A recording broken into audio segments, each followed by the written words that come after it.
Channel ভিশনে live আসার পর থেকে অ্যাস্ট্রোজোনের তরফ থেকে তেমন কিছু ভিডিওস আপলোড করতে পারিনি, সেরকম কিছু ভিডিওস সেরকম কিছু টপিক্সের ওপর ভিডিও তৈরি করতে পারিনি। তাই সাবস্ক্রাইবার্সের তরফ থেকে বা অ্যাস্ট্রোজোনকে যারা ফলো করে তাদের তরফ থেকে একটা অভিযোগ আসছিল, বা একটা ভালো টপিকের ওপর তো ভিডিও কোনো বানানোই যেতে পারে। তাই তাদের আশা বা ইচ্ছা পূরণের জন্য আজকে একটি অত্যন্ত গুরুত্বপূর্ণ এবং এফেক্টিভ টপিক নিয়ে চলে এলাম। টপিক হচ্ছে রিস্ট ওয়াচ। দেখুন, আমরা বাইরে থেকে যা কিছুই পরিধান করি না কেন, সানগ্লাস হোক বা ড্রেস হোক বা আদার্স যা কিছুই হোক না কেন, সব কিছুই কিন্তু নির্জীব, কোনোটাই কিন্তু অ্যাক্টিভ নয়। একমাত্র রিস্ট ওয়াচই হচ্ছে একমাত্র ইনস্ট্রুমেন্ট যেটা কিন্তু অল টাইম অর্থাৎ 24 আওয়ার্স কিন্তু অ্যাক্টিভ থাকে। নির্দিষ্ট সময়ে বাস স্ট্যান্ডে পৌঁছানো, নির্দিষ্ট সময়ের বাস রিসিভ করা বা সময়ে ট্রেন রিসিভ করা, এবং নির্দিষ্ট সময়ের মধ্যে অফিসে পৌঁছানো। তারপর ধরুন 1টা বা 2টোর সময় যে লাঞ্চ হয়, একটা টাইমিং থাকে তো। তারপর 5টা বা 6টার সময় যখন ছুটি হয়, সেই সেই নির্দিষ্ট সময়ের আগে নিজের সমস্ত কাজকে কমপ্লিট করা। অর্থাৎ আমাদের সব সময় কিন্তু নজর থাকছে আমাদের রিস্ট ওয়াচের ওপর, অর্থাৎ নির্দিষ্ট সময় যখন আমরা নির্দিষ্ট কাজ যাতে আমরা শেষ করতে পারি। তাই এই রিস্ট ওয়াচের যে এনার্জি বা যে ফ্রিকোয়েন্সি থাকে তা কিন্তু ডাইরেক্টলি আমাদের সাবকনসিয়াস মাইন্ডের সাথে কিন্তু যুক্ত থাকে। তো এই রিস্ট ওয়াচের মধ্যে একটি এনার্জি স্টোরেজ সেল থাকে বা ব্যাটারি থাকে, যার জন্য কিন্তু রিস্ট ওয়াচ চলতে থাকে। আমাদের লাইফে বিভিন্ন সময় বিভিন্ন টাইমে বিভিন্ন রকম পজিটিভ নেগেটিভ ইভেন্টস ঘটতে থাকে, এবং এই সমস্ত কিছু ইভেন্টসগুলো নিয়েই কিন্তু আমাদের লাইফ। তাই যখনই টাইম বা সময়ের কথা চলে আসছে তখনই কিন্তু ওয়াচ বা রিস্ট ওয়াচের কথা কিন্তু চলে আসছে। প্রত্যেকেরই কিন্তু রিস্ট ওয়াচ পরা উচিত। এবং যারা ধরুন আমার কাছে যারা কনসালটেশনের জন্য আসেন, অনেকের কি হয়, জেমস্টোন বা অ্যাস্ট্রোলজিক্যালি রেমেডিস নিতে পারে না অর্থের জন্য। তাদেরকে আমি নিউমারোলজিক্যালি রিস্ট ওয়াচ সাজেস্ট করে থাকি। তাদের রিকোয়ারমেন্টস অনুযায়ী, তাদের কি প্রয়োজন সেই অনুযায়ী আমি তাদেরকে সেরকম ডিজাইনের রিস্ট ওয়াচ সাজেস্ট করে থাকি। তো এবার আমরা ধীরে ধীরে চলে আসি রিস্ট ওয়াচ অ্যানালিসিসের দিকে। রিস্ট ওয়াচের কালার, রিস্ট ওয়াচের স্ট্র্যাপ, রিস্ট ওয়াচের ডায়াল, রিস্ট ওয়াচের ডায়ালের সাইজ, রিস্ট ওয়াচের শেপ, সব কিছুই কিন্তু অত্যন্ত গুরুত্বপূর্ণ এবং আমাদের লাইফে এর এফেক্ট পড়তে থাকে। রাইট হ্যান্ডে রিস্ট ওয়াচ পরবেন নাকি লেফট হ্যান্ডে রিস্ট ওয়াচ পরবেন, তো সেটাও আমি কিন্তু সাজেস্ট করে থাকি। দেখুন, আপনারা অনেকেই হয়তো জানেন যে অর্ধনারীশ্বরের যে ছবিটি আছে, গুগল থেকে সার্চ করে আপনারা দেখে নিতে পারেন যে অর্ধনারীশ্বরের যে ছবিটিতে কি আছে। রাইট সাইড হচ্ছে মহাদেব বা শিবা, এবং লেফট সাইডে হচ্ছেন কিন্তু গৌরী বা দেবী থাকেন। অর্থাৎ রাইট সাইড বা রাইট হ্যান্ড কিন্তু ম্যাসকুলাইন এনার্জিকে নির্দেশ করে, আর লেফট সাইড অর্থাৎ ফেমিনাইন, অর্থাৎ দেবী গৌরীর ছবি আছে, তাই তো। তাই লেফট হ্যান্ড কিন্তু ফেমিনাইন এনার্জিকে রিপ্রেজেন্ট করে। আর ফেমিনাইন এনার্জি অর্থাৎ ফিমেলসের মধ্যে আপনারা সাধারণত কি দেখতে পাই, তারা একটু ইমোশনাল নেচারের হয়। আর মেলস নেচারের মধ্যে বা ম্যাসকুলাইন এনার্জির মধ্যে আমরা কি দেখতে পাই, তার একটি অথরিটেটিভ বা ডমিনেটিং নেচারের হয়ে থাকে। তো এবার চলে আসছি আমরা শেপের কথায়। দেখুন, রিস্ট ওয়াচ বিভিন্ন রকম শেপের হয়ে থাকে, বিভিন্ন রকম ডিজাইনের হয়ে থাকে। যেমন ধরুন ওভাল শেপ বা রাউন্ড শেপের হয়ে থাকে, কখনো রেক্ট্যাঙ্গুলার শেপ হয়ে থাকে, বা কখনো অন্যান্য আরও বিভিন্ন ডিজাইনের হয়ে থাকে, বিভিন্ন শেপের হয়ে থাকে। রেক্ট্যাঙ্গুলার শেপের রিস্ট ওয়াচ ইউজ করছেন। রেক্ট্যাঙ্গুলার শেপ দেখলে আমরা কি বুঝতে পারি, যে 4টে পয়েন্ট আছে, অর্থাৎ 4টে কর্নার, ঠিক আছে। Each and every corner equal 90 degree করে, ওকে। এবং 4টে সাইড বা 4টে বাহু, একটা রেক্ট্যাঙ্গুলের 4টে বাহু কিন্তু সমান। তো এই ধরনের রিস্ট ওয়াচ যারা ইউজ করে বা যারা ইউজ করবে তাদের মধ্যে যেটা দেখা যাবে, যেহেতু 4টে পয়েন্ট ইকুয়াল আছে, 4টে অ্যাঙ্গেল ইকুয়াল, তাই এরা কিন্তু টু দ্য পয়েন্ট কথা বলবে, স্ট্রেট ফরওয়ার্ড কথা বলবে, ঠিক আছে। এই জিনিসটা তাদের মধ্যে দেখা যাবে যারা রেক্ট্যাঙ্গুলার শেপের রিস্ট ওয়াচ ইউজ করছে। আর রেক্ট্যাঙ্গুলার শেপের রিস্ট ওয়াচ কিন্তু আর্থ এলিমেন্টকে রিপ্রেজেন্ট করে। আর রাউন্ড শেপের যে রিস্ট ওয়াচ সেটা কিন্তু ওয়াটার এলিমেন্টকে নির্দেশ করে।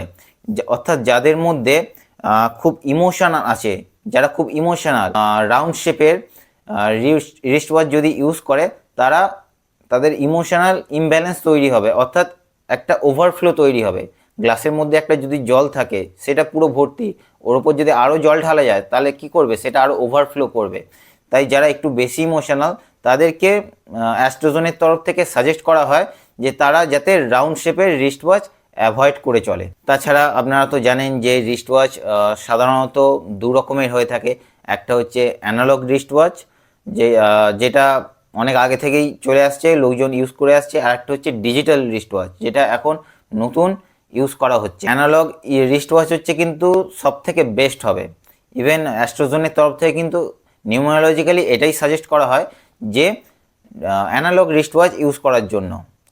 কিন্তু যারা ডিজিটাল রিস্ট ওয়াচ যারা ইউজ করে থাকেন তাদের কিছু পজিটিভ এফেক্টও আছে এবং কিছু নেগেটিভ এফেক্টসও আছে। যেমন ধরুন, যারা ডিজিটাল রিস্ট ওয়াচ ইউজ করছেন, ডিজিটাল রিস্ট ওয়াচের ক্ষেত্রে কি দেখা যায় যে সেকেন্ড, মিনিট, স্পেশালি সেকেন্ড কিন্তু অনবরত চেঞ্জ হতে থাকছে, ডিজিটস কিন্তু বারবার চেঞ্জ হতে থাকছে, 2, 3, 4, 5, 6 অনবরত চেঞ্জ হতে থাকছে। ডিজিটাল রিস্ট ওয়াচ যারা ইউজ করছে তারা কিন্তু খুব ক্যালকুলেটিভ মাইন্ডের হয়ে থাকবে এবং সবসময় কিছু না কিছু কন্টিনিউয়াসলি কিন্তু চিন্তা করে যাবে।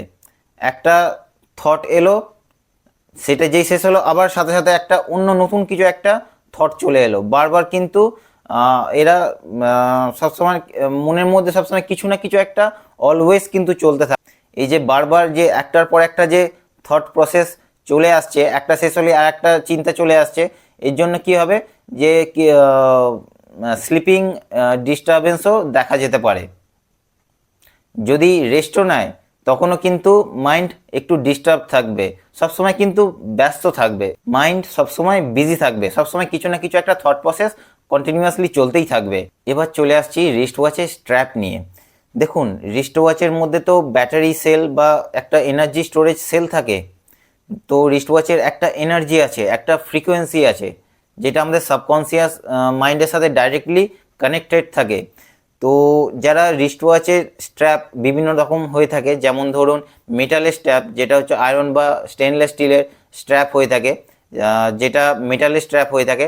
আর যে ধরনের স্ট্র্যাপ দেখা যায় যে লেদারের স্ট্র্যাপ থাকে, এক ধরনের স্ট্র্যাপ থাকে যেটা রাবারের বেল্টের হয়ে থাকে, যেটা সাধারণত ডিজিটালও হয়ে থাকে, কিছু কিছু ক্ষেত্রে অ্যানালগের ক্ষেত্রেও, অ্যানালগ রিস্ট ওয়াচের ক্ষেত্রেও হয়ে থাকে। তো এই যে রিস্ট ওয়াচের যে ফ্রিকোয়েন্সি বা রিস্ট ওয়াচের যে এই এনার্জিটা আছে, সেটা যাতে আমাদের বডির মধ্যে ডাইরেক্টলি যাতে ডিস্ট্রিবিউট হতে পারে, যাতে আমাদের বডির মধ্যে ছড়িয়ে পড়ে। তো সেই কারণে আমি সাজেস্ট করব যে আপনারা যদি স্টেনলেস স্টিল বা মেটালের স্ট্র্যাপ যদি রিস্ট ওয়াচে থাকে তাহলে এটা অত্যন্ত ভালো। অর্থাৎ রিস্ট ওয়াচের যে এনার্জিটা বা এই অ্যাক্টিভনেসটা আমাদের বডিতে সেটা ছড়িয়ে পড়ছে। কারণ আমরা প্রত্যেকেই জানি, ফিজিক্স যারা পড়েছেন, যে metal is a good conductor হিসাবে হয়ে থাকে, আর লেদার বা রাবার কিন্তু ব্যাড কন্ডাক্টর হিসাবে কাজ করে। রিস্ট ওয়াচ অ্যানালিসিসের ক্ষেত্রে এবার আমরা রিস্ট ওয়াচের ডায়ালের ক্ষেত্রে চলে আসছি। রিস্ট ওয়াচের ডায়াল কীরকম হওয়া উচিত, আমি জেনারেলি আমি যেটা সাজেস্ট করে থাকি যে রিস্ট ওয়াচের ডায়াল আমাদের হাতের রিস্ট অনুযায়ী কিন্তু 80% হলে সব থেকে ভালো। রিস্ট ওয়াচের ডায়াল যত বড় হবে, মানুষের থিঙ্ক বা থট প্রসেস বা মানুষের আমরা কি বলি যেটা সোচ, সেটা বড় হবে, ঠিক আছে। তবে হাতের থেকে অনেক বড় ডায়ালের যদি রিস্ট ওয়াচ অনেকে ইউজ করে থাকেন, তো সেটা কিন্তু খুব একটা ভালো নয়, খুব একটা পজিটিভ নয়। অ্যাটলিস্ট অ্যাস্ট্রোজনের তরফ থেকে তো এরকম সাজেস্ট করা হয়ে থাকে না। এবার ডায়ালের ডিজাইনের ক্ষেত্রে তো অনেক সময় আমরা দেখি যে ডায়ালের রিস্ট ওয়াচের ডায়ালে বিভিন্ন রকম ডিজাইন হয়ে থাকে। তো ডায়ালের মধ্যে চেষ্টা করবেন যাতে কম হোলস থাকে, ডায়ালের মধ্যে যাতে কম হোলস থাকে। বেশি হোলস থাকলে কি হবে যে এইখান দিয়ে এনার্জি লিকেজ করে। তো এনার্জি লিকেজের ব্যাপারটা আমি কীভাবে বোঝাবো, যারা লোগো ডিজাইনিংয়ের কাজের সাথে যারা যুক্ত আছেন, যারা বিভিন্ন ব্র্যান্ডের লোগো ডিজাইন করে, কোম্পানির লোগো ডিজাইন করে, লোগোর ক্ষেত্রে আপনারা দেখতে পাবেন যে লোগোতে যে নেম থাকে বা সিম্বল থাকে সেইটা একটা কমপ্লিটনেস থাকে, ইনকমপ্লিট যেন না থাকে, অর্থাৎ ইনকমপ্লিট থাকে। অর্থাৎ যদি ইনকমপ্লিট থাকে, হ্যাঁ, কোনো একটা জায়গায় এসে জুড়লো না, সেখান দিয়ে কি হয়, সেখান দিয়ে এনার্জি লিকেজ হয়ে যায়। তো চেষ্টা করবেন রিস্ট ওয়াচের মধ্যে যাতে যত কম হোলস থাকে তত ভালো। বেশি হোলস থাকলে রিস্ট ওয়াচের ডায়ালের মধ্যে কিন্তু বেশি এনার্জি লিকেজ করে। তো রিস্ট ওয়াচের ডায়ালের মধ্যে বিভিন্ন রকম ডিজিটস থাকে, তাই তো? ডিজিটস অর্থাৎ নাম্বার, যেখানেই নাম্বার সেখানেই কিন্তু নিউমারোলজি। ধরুন আপনার সামনে কোনো একটা ওয়াচ বা একটা রিস্ট ওয়াচ রাখা হলো আপনার একদম সামনাসামনি, একদম অপোজিটে। তো আপনি কি করবেন? যখন আপনি রিস্ট ওয়াচটিকে দেখবেন তখন আপনার চোখ বা নজর কোন দিকে যাবে? 12 নাম্বারের ওপর আপনার সর্বপ্রথম চোখ যাবে, ঠিক আছে? তো এই 12 নাম্বার কিন্তু আপনাকে নির্দেশ করে। আমি যদি কখনো কাউকে পরিচয় দিই যে দেখুন ইনি রাম বা ইনি শ্যাম, তখন লোকজন প্রথম কোন দিকে দৃষ্টি দেবে? আপনার ফেসের দিকে। আপনার অপোজিটে যদি কোনো সামনাসামনি যদি কোনো রিস্ট ওয়াচ রাখা হয়, আপনি কোন দিকে প্রথম আপনার নজর যাবে, দৃষ্টি কোন দিকে যাবে? 12 নাম্বারের দিকে। অর্থাৎ এই 12 নাম্বার কিন্তু আপনাকে নিজেকে কিন্তু রিপ্রেজেন্ট করে। আর 12-এর একদম অপোজিটে, 12-এর একদম অপোজিটে কি আছে? উল্টো দিকে নাম্বার 6 আছে। নাম্বার 6 কিন্তু ভেনাসকে রিপ্রেজেন্ট করে। আর ভেনাস হচ্ছে লাভ অ্যান্ড রিলেশনশিপের কারক গ্রহ। ভেনাস হচ্ছে আকর্ষণ ক্ষমতা। ভেনাস কিন্তু মানিকে দেখে। তাই আপনারা যারা রিস্ট ওয়াচ কিনছেন এই দুটো ডিজিট কিন্তু যেন অবশ্যই থাকে, ঠিক আছে? নাম্বার 12 আর নাম্বার 6, এবং এটা কিন্তু কমপ্লিট থাকে। এই রিস্ট ওয়াচের এই নাম্বার 12 আর নাম্বার 6 ডিজিটসটি যত বড় বড় হবে ততই কিন্তু পজিটিভ এফেক্ট দেবে আপনাদের জন্য। আর রিস্ট ওয়াচের ক্ষেত্রে আদার্স যে ডিজিটসগুলো থাকে, কিছু কিছু রিস্ট ওয়াচের ক্ষেত্রে দেখা যাবে যে 2, 3, 6 এরকম থাকে। ম্যাক্সিমাম ক্ষেত্রে এটাও দেখা যায় যে 12, 6, 3 আর 9 এই চারটে ডিজিটস কিন্তু থাকে। এটা কিন্তু অত্যন্ত ভালো। আদার্স যদি ডিজিটস থাকে 2, 3, 4, 5, 6 সমস্ত যদি ডিজিটসে থাকে, আপনারা দেখবেন যারা এই ধরনের রিস্ট ওয়াচ ইউজ করছেন, অর্থাৎ বাকি যে ডিজিটসগুলো আছে সেগুলো একটু যদি বড় বড় হয়, এদের মনের মধ্যে যা কিছু থাকবে এরা কিন্তু খুলে বলে, এরা কিন্তু স্ট্রেট ফরওয়ার্ড হয়, কোনো কথা কিন্তু সিক্রেট রাখে না, কোনো কথা কিন্তু লুকিয়ে রাখে না।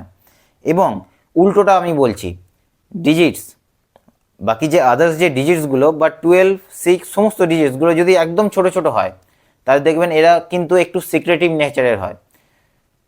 যে কথা কিন্তু বলা উচিত সে কথা এরা মন খুলে বলতে পারে না।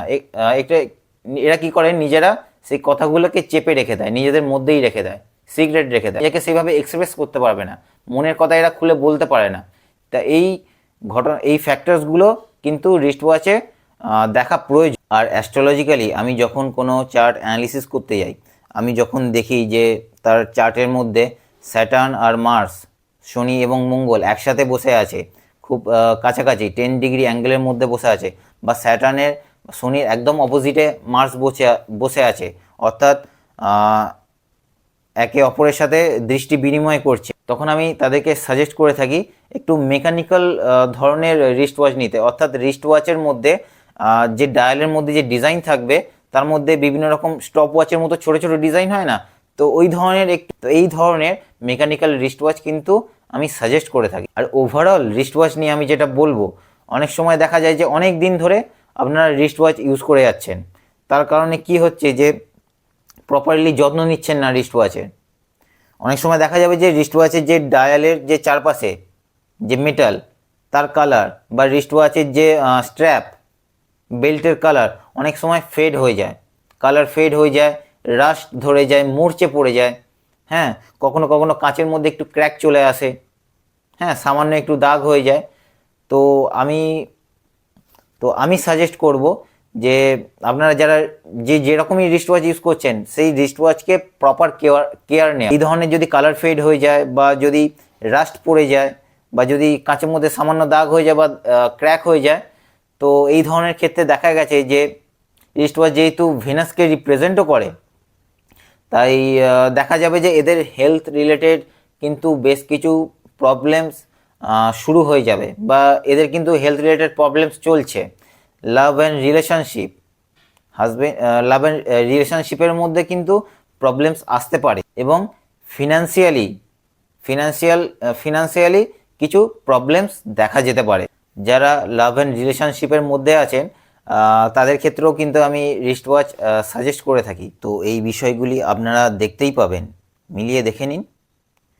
তাই অ্যাজ এ নিউমারোলজিস্ট হিসাবে আমি সবসময় সাজেস্ট করব সকলকে যে রিস্ট ওয়াচ ইউজ করার জন্য, এবং সেটি অ্যানালগ রিস্ট ওয়াচ হতে হবে। যারা কেরিয়ারে এখনও পর্যন্ত সেই জায়গায় রিচ করতে পারেনি, বা কেরিয়ারে এখনও এস্টাবলিশড হতে পারেনি, বা যাদের ধরুন বিজনেস ভালো চলছে না, ভালো রান করছে না, সেরকম ক্লায়েন্ট বা কাস্টমার্স আসছে না, সেরকম সেল হচ্ছে না, বা যারা ধরুন লাভ অ্যান্ড রিলেশনশিপের মধ্যে যারা প্রবলেমসের মধ্যে আছেন, বা ফিনান্সিয়ালি যারা একটু খারাপ কন্ডিশনের মধ্যে যারা আছেন, বা অনেকের আমার কাছে কনসালটেশনের জন্য যখন আসেন, তারা বলেন যে ছেলে বা মেয়ের জন্য পছন্দ মতো মেয়ে পাচ্ছি না বিয়ের জন্য, তাদেরকে আমি সাজেস্ট করে থাকি তাদের রিকোয়ারমেন্ট অনুযায়ী রিস্ট ওয়াচ পরার জন্য।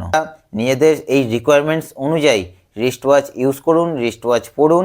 3 মাসের মধ্যেই আপনারা কিছু না কিছু পজিটিভ এফেক্ট পাবেনই অবশ্যই। আর যারা ভাবছেন যে এই যে রিস্ট ওয়াচ অ্যানালিসিস নিয়ে আমি যে এই টপিকের ওপর যে ভিডিওটি বানাচ্ছি, এটা খুব একটা গুরুত্বপূর্ণ নয়, আপনারা এক্সপেরিমেন্ট করে দেখে নিন, ট্রাই করতে ক্ষতি কী। কোনো বন্ধ রিস্ট ওয়াচ, অর্থাৎ ব্যাটারি শেষ হয়ে গেছে, এরকম কোনো বন্ধ রিস্ট ওয়াচ হাতে পড়ুন, 1 মাস 2 মাস পড়ুন, দেখুন কীরকম এফেক্ট হয়। অবশ্যই নেগেটিভ এফেক্টই পাবেন আপনারা, কারণ রিস্ট ওয়াচ অলওয়েজ চলতে থাকে, ঠিক আছে, সবসময় একটা ফ্লো কিন্তু লাইফের মধ্যে থাকবেই। কি রিস্ট ওয়াচ যারা ইউজ করেন তারা কিন্তু অলওয়েজ কোনো না কোনো কিন্তু কাজ নিয়ে কিন্তু বিজি থাকবেই, কিন্তু লাইফের মধ্যে সেই ফ্লোটা কিন্তু বজায় থাকবে। আর কোনো বন্ধ রিস্ট ওয়াচ যারা এক্সপেরিমেন্টের জন্য যারা করতে চান, আমি সাধারণত ওইভাবে তো কাউকে সাজেস্ট করতে পারি না, বা যারা যখন এক্সপেরিমেন্ট করতে চান বন্ধ রিস্ট ওয়াচ পরে দেখুন 1 মাস 2 মাসের জন্য, তো সেই লাইফে যে ফ্লোটা আপনি নিজেই বুঝতে পারবেন, যেন সময় যেন থমকে গেছে, লাইফের মধ্যে যে ফ্লোটা চলছিল সেটা যেন হচ্ছে কোথাও একটা আটকে গেছে, এই ধরনের আপনারা ফিল করতেই পারবেন। অ্যাস্ট্রোজনে যারা কনসালটেশনের জন্য যোগাযোগ করেন, যারা আমার কাছে আসেন কনসালটেশনের জন্য, তো নিউমারোলজিক্যালি তো আমি কনসাল্ট করেই থাকি, as per your date of birth আমি কিন্তু নিউমারোলজিক্যালি কনসাল্ট করে থাকি। তো তাদেরও আমি সেই প্রবলেমসটা দেখতে পাই, আর তাদেরও কি রিকোয়ারমেন্টস, তারা কোন ফিল্ডের সাথে যুক্ত আছে, তাদের কি রিকোয়ারমেন্টস, সেই অনুযায়ী কিন্তু আমি রিস্ট ওয়াচের ডায়ালের সাইজ বা ডায়ালের ডিজাইন, ডায়ালের কালার, বা রিস্ট ওয়াচের স্ট্র্যাপের কালার কি হবে, সমস্ত কিছু কিন্তু আমি ডেট অফ বার্থ দেখে, তাদের রিকোয়ারমেন্টস দেখে, তাদের চার্ট দেখে কিন্তু আমি একটা কনক্লুশনে পৌঁছাই, এবং তাদেরকে একটা সুন্দর ডিজাইনের রিস্ট ওয়াচ আমি সাজেস্ট করে থাকি, এবং তারা যাতে সেই ধরনের রিস্ট ওয়াচ মার্কেট থেকে যেন তারা পেয়ে যায় ইজিলি। এই রিস্ট ওয়াচ অ্যানালিসিসের ওপর আমার এই ভিডিও কেমন লাগলো আপনারা কমেন্টস করে জানান। আপনাদের রিকোয়ারমেন্ট অনুযায়ী আমি রিস্ট ওয়াচ অ্যানালিসিসের ওপর ইচ্ছা আছে পার্ট 2 ভিডিওস বানানোর এবং সেটি আপলোড করার। তো আপনারা কমেন্ট সেকশানে এসে কমেন্ট করুন যে কেমন লাগলো আমার এই ভিডিও, এবং আপনাদের রিকোয়ারমেন্ট কী সেগুলো তো আমার জানা প্রয়োজন। তাহলে আমি যে নেক্সট ভিডিওটি বানাবো রিস্ট ওয়াচ অ্যানালিসিসের ওপর, যে ডায়ালের সাইজ কালার কীরকম হবে, রিস্ট ওয়াচের ডিজাইন কীরকম হবে, তো আমি সেকেন্ড ভিডিওতে সেটি আমি সব কিছুই উল্লেখ করে দেবো। আর যারা অ্যাস্ট্রোজনের সাথে যোগাযোগ করতে চান, অ্যাস্ট্রোজনের সাথে কনসাল্ট করতে চান নিজেদের জন্য, ডেসক্রিপশান বক্সে আমার সমস্ত কিছু বুকিং নাম্বার দেওয়া আছে, আপনারা ওইখানে যোগাযোগ করে ডাইরেক্ট আমার সাথে কথা বলতে পারেন। তো আশা করছি আপনাদের এই রিস্ট ওয়াচ অ্যানালিসিসের ওপর ভিডিওটি আপনাদের খুব ভালো লেগেছে, এবং এই ভিডিওটি আপনারা সকলের সাথে শেয়ার করুন, এবং এটি একটি অত্যন্ত গুরুত্বপূর্ণ ভিডিও। আমার চ্যানেলকে সাবস্ক্রাইব করুন অবশ্যই, এবং এই ভিডিওটিকে লাইক করুন এবং সবার সাথে শেয়ার করুন, ঠিক আছে? Thank you.